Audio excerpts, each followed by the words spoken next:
Fala pessoal, tudo bem? Como vocês estão? Eu sou o Vini Weiner e sejam todos muito bem-vindos a mais um Pergunte ao Vini, o nosso quadro de pergunta semanal em que vocês mandam suas perguntas, pedem minhas opiniões sobre determinados temas e eu respondo aqui em vídeo para vocês.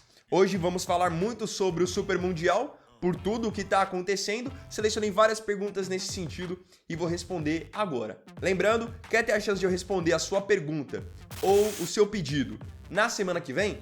Só comentar nesse vídeo ou mandar lá no meu Instagram, @ViniWeiner Canal Reserva. Sem mais delongas, vamos começar.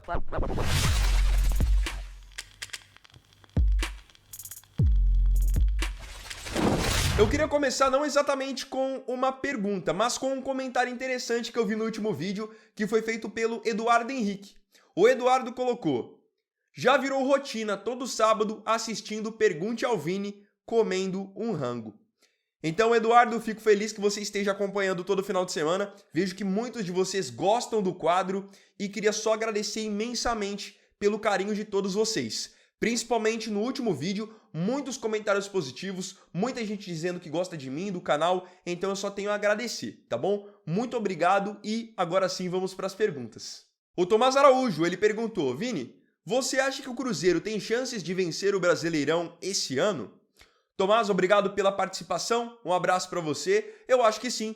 O Cruzeiro tem um elenco qualificado, boas peças, vem de um momento em que está engrenado e tem um treinador também fazendo um bom trabalho. Aquele Cruzeiro que nós vimos do começo do ano, dos primeiros 3, 4 meses, ele já não existe mais.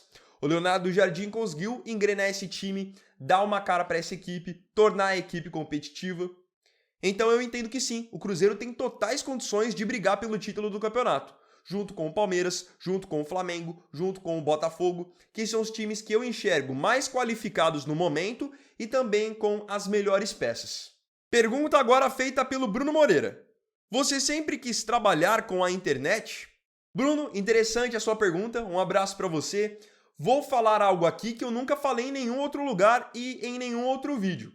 Mas antes da internet, muito antes, eu queria ser advogado. Nunca falei isso em nenhum lugar.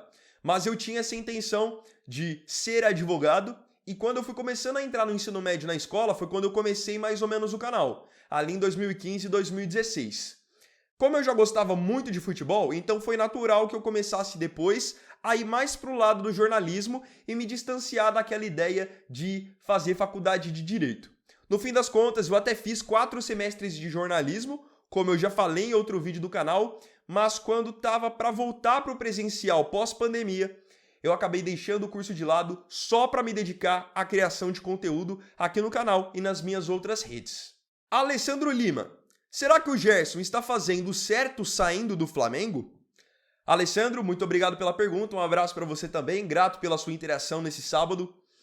Olha, é complicado falar da situação do Gerson, porque como ela envolve uma questão financeira, eu sempre acho muito delicado você falar da situação financeira de uma outra pessoa. Quem sabe da intenção dele, da família dele nessa questão financeira, é apenas ele. Então fica complicado eu chegar aqui e dizer, ah não, se fosse eu no lugar do Gerson, eu não iria, ou coisas do tipo. Então eu não vou abordar aqui a parte financeira. Eu vou abordar apenas a parte esportiva. Se a gente levar em consideração tudo o que ele tem feito nesses últimos tempos, chegando até seleção, sendo o capitão do Flamengo, não é uma escolha inteligente. Porque ele indo para a Rússia, a chance de ele não ser mais convocado para a seleção e perder o prestígio, da mesma maneira que aconteceu com o Luiz Henrique, é muito grande. O Gerson hoje é um cara que está em evidência, todo mundo o reconhece como um dos melhores do Brasil na sua posição, isso se ele não for o melhor. Ou seja, ele pode estar jogando fora a chance de jogar uma Copa, coisa que ele nunca jogou, pode estar jogando fora até mesmo o prestígio, a idolatria que ele tem na torcida do Flamengo, tudo isso para ganhar dinheiro na Rússia. Como eu disse, eu não julgo a atitude dele, a decisão dele, só ele mesmo que sabe o que ele passa e o que ele quer fazer no futuro. Mas pensando no lado esportivo, de fato, não é a melhor decisão. Pergunta agora do Adriano Gamer. Salve Vini, tudo certo? Você acha que se daria bem como técnico de futebol? Adriano, obrigado pela sua pergunta. Eu cheguei a responder uma pergunta parecida há alguns meses atrás. E sendo bem sincero, não, eu não me daria bem como técnico de futebol.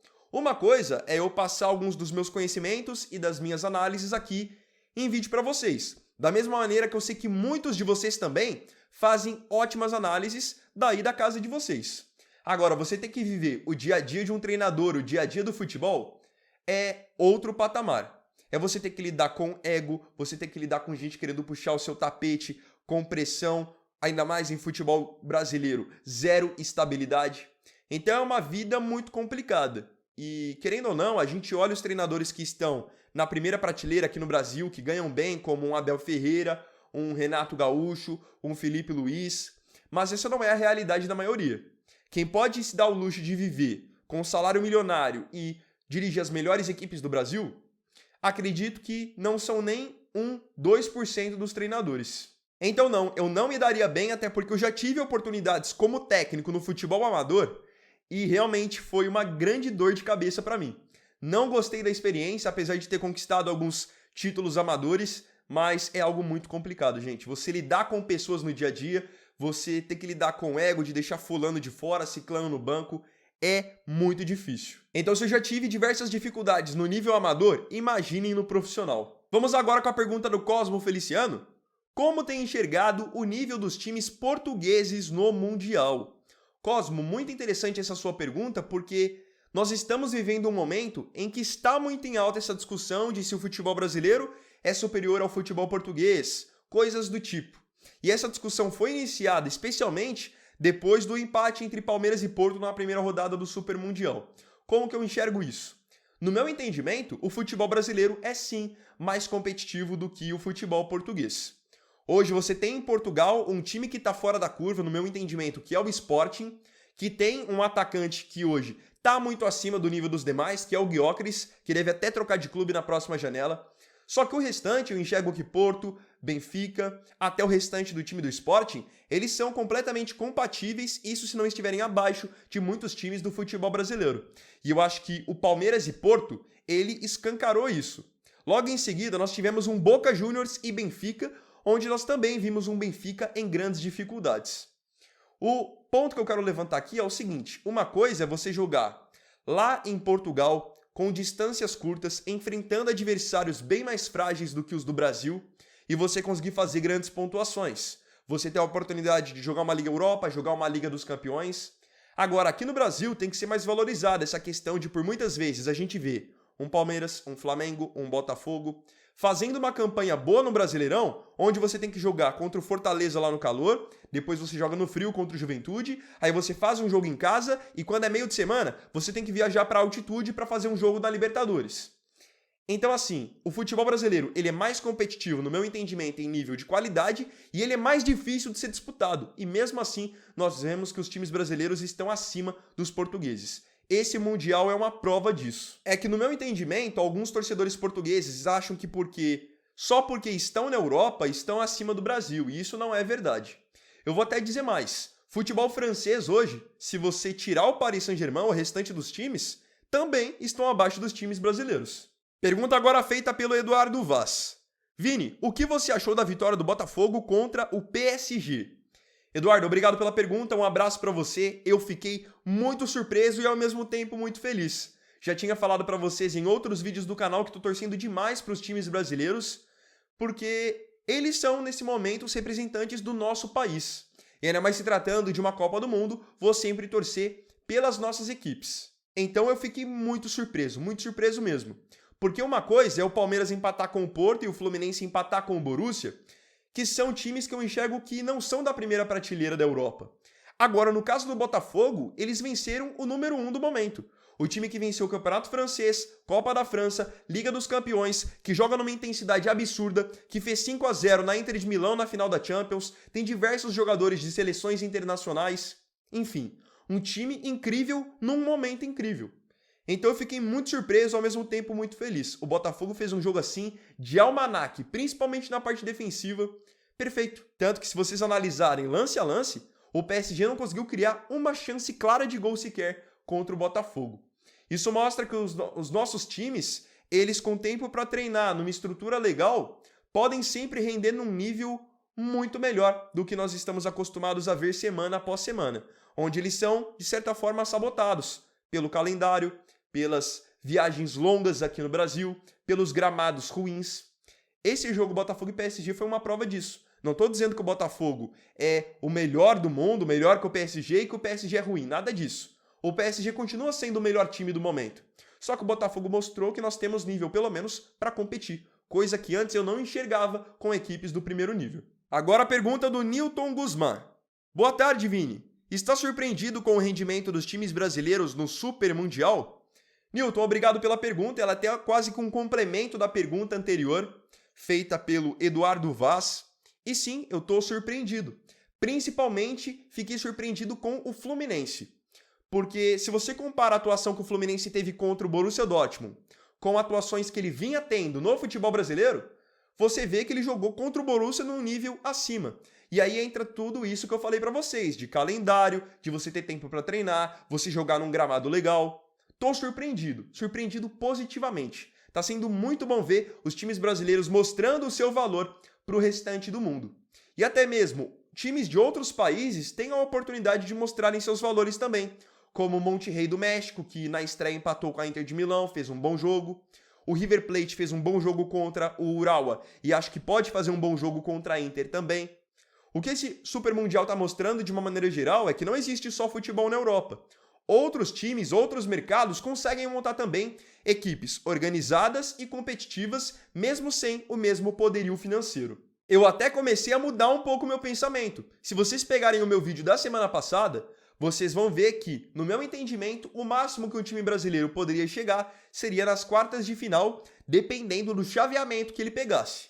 Agora eu já consigo enxergar um time brasileiro, de repente, surpreendendo e beliscando uma semifinal. Com o que eles têm mostrado de nível nessa primeira fase, eu acredito que sim, é possível.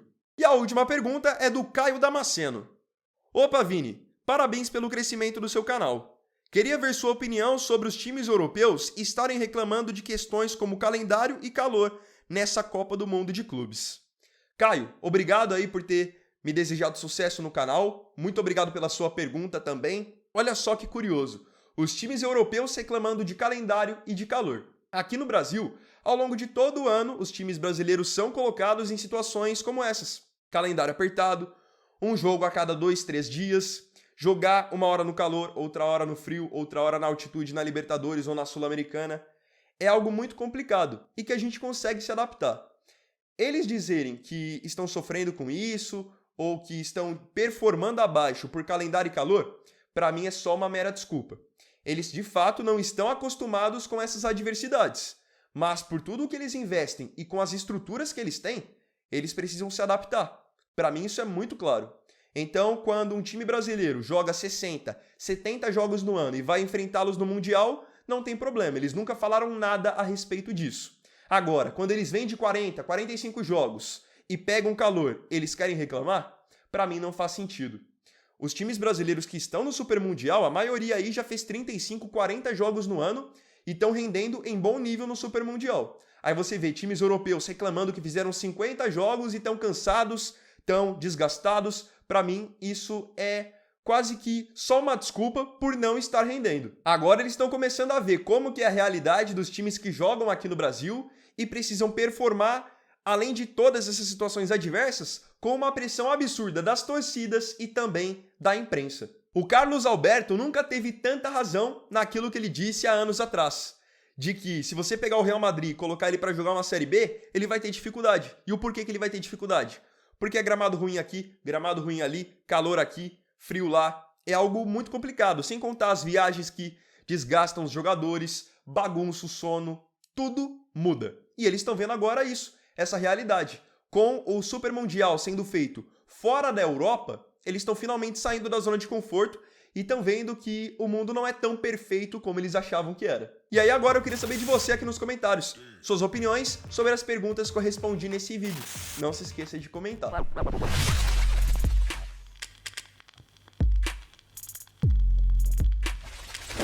Então, bom galera, esse foi o vídeo desse sábado. Espero profundamente que você tenha curtido. Se gostou, deixa o like, se inscreva, compartilhe e não esqueça de deixar a sua pergunta pro episódio da semana que vem, tá bom? Então é isso, tamo junto. Vini Weiner aqui, valeu, falou e fui!